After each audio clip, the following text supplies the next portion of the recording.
Shrimp, butter, garlic, honey sauce. Kalahating kilo na hipon at nalinisan ko na yan. Sinimulan ko kaagad sa luya. Yan na may pampatanggal ng kaunting lansa. Hiniwa ko muna nang machop ko ng maliliit. Nang matulad ko na parang bulilit. Ganito nga ang gusto kong makamit. Kunin ko naman kaagad ang bawang. Nang hindi masayang ang pag-aabang. Isang buwang ichichop ko dyan. Dahil gusto kong mangibabaw sa pangkalahatan. At iipunin ko na sa gitna nang machop-chop ko na.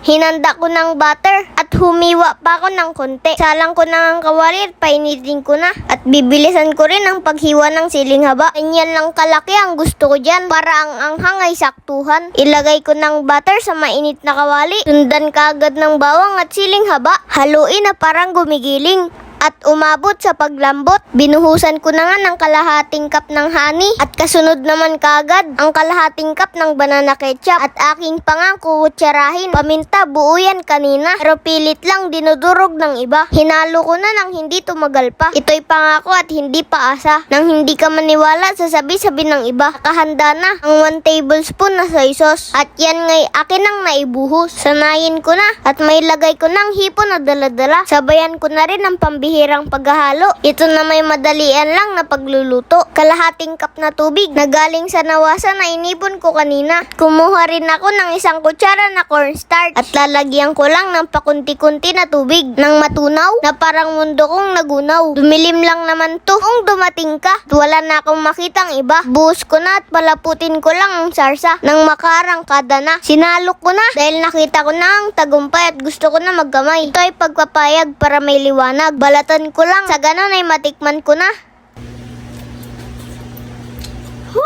Sarap!